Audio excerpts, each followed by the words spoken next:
Welcome to this week's episode of Storytime. This week I'm going to read The Moon Over Star by Diana Hutts Aston, and the pictures are by Jerry Pinkney. There was a full moon this week, and it was the acorn moon, and the oak trees are beginning to drop their acorns. Let's see what the story is about.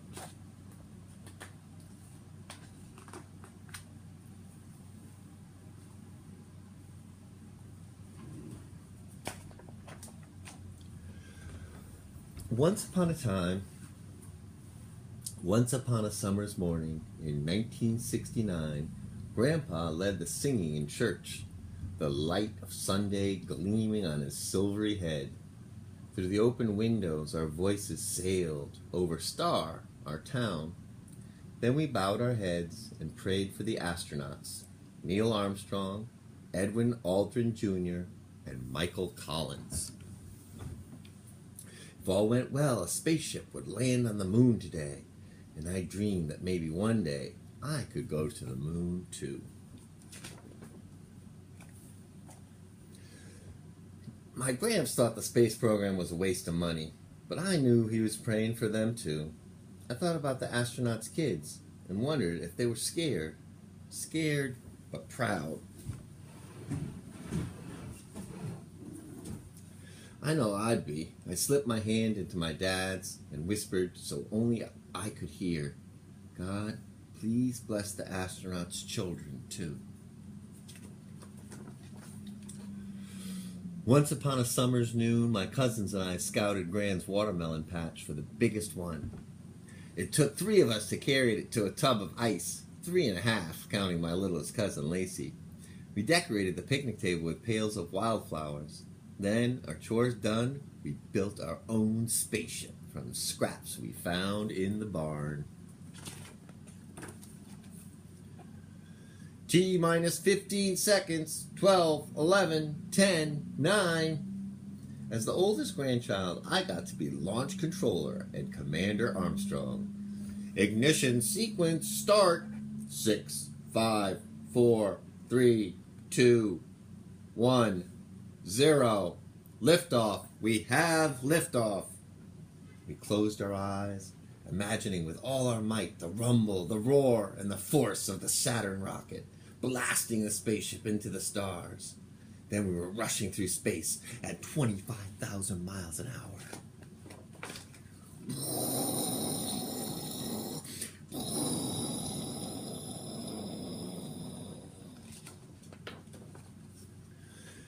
"I wonder how many miles it is to the moon," Cousin Carrie said.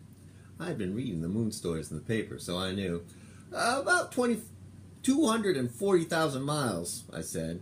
And some scientists say it's moving away from us an inch or so farther every year.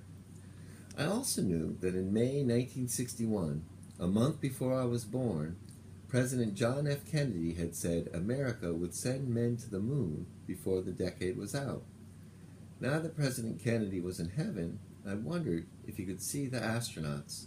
Was he smiling to know his dream was about to come true? That afternoon we were helping Gramps with the tractor when Gran hollered, "Come quick, they're landing!" Gramps kept right on tinkering with the engine. The rest of us ran pell-mell for the house and squirmed around the television screen as it glowed with equal parts of moon and the spaceship called Eagle.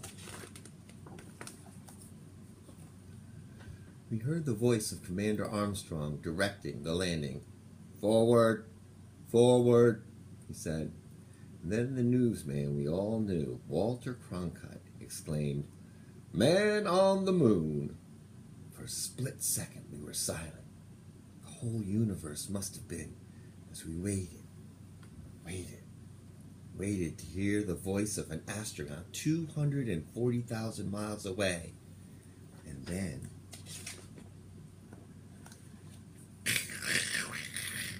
"Houston, Tranquility Base here," Commander Armstrong said. "The Eagle has landed." Boy, did we cheer. All the cousins, even the grown-ups, all except Gramps. I remembered something he'd once said. Why spend all that money to go to the moon when there's so many folks in need right here on Earth? Because we can, I almost shouted, but caught myself. I began to wonder then what Gramps' dreams had been. From the time he was little, he had worked the farm, doing the same jobs day to day, season to season. When the crickets began to sing, Gramps took out his pipe. I pulled off his dirt-caked boots for him and stomped around the porch. Gramps, will you watch it with me tonight? The moonwalk? Oh, I'm mighty worn out today, he said. Maybe. Suddenly, I could see how tired he was. Lifetime tired. There were deep lines in his face, a farmer's face, an old farmer's face. All right, Gramps, I said. It's okay. Once upon a summer's night in 1969, we spread blankets and folding chairs on the edge of the yard where the buffalo grass grew thick and soft. The corn stalks whispered while we gazed at the pearly slice of moon and the stars gleaming like spilled sugar. What were the astronauts seeing right at this very second? Could they see beyond the moon? To Mars or Neptune or Jupiter? We passed around a bowl of popcorn. What I could see above me and what I could see in my imagination were better than any picture show. Later on that summer's night in 1969, the television screen flashed with words that gave me goosebumps. Live from the surface of the moon. And Mr. Cronkite said, Neil Armstrong, 38-year-old American, standing on the surface of the moon on this July 20th, 1969. I didn't know it then, but there were 600 million people the world over watching with me and listening when Commander Armstrong said, That's one small step for man, one giant leap for mankind. All of us, from New York to Tokyo to Paris to Cairo to maybe even President Kennedy too, all of us watched it together. The astronauts bounding across the moon like ghosts on a trampoline. I felt a hand on my shoulder. I reckon that's something to remember, Gramps said quietly. Later, when it was as quiet as the world ever gets, Gramps and I stood together under the moon.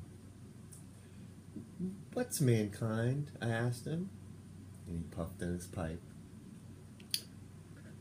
It's all of us, he finally said. All of us who've ever lived, all of us still to come. I put my hand in his. Just think, Gramps. If they could go to the moon, maybe one day I could too. Great days, he said. An astronaut in the family. What a thought.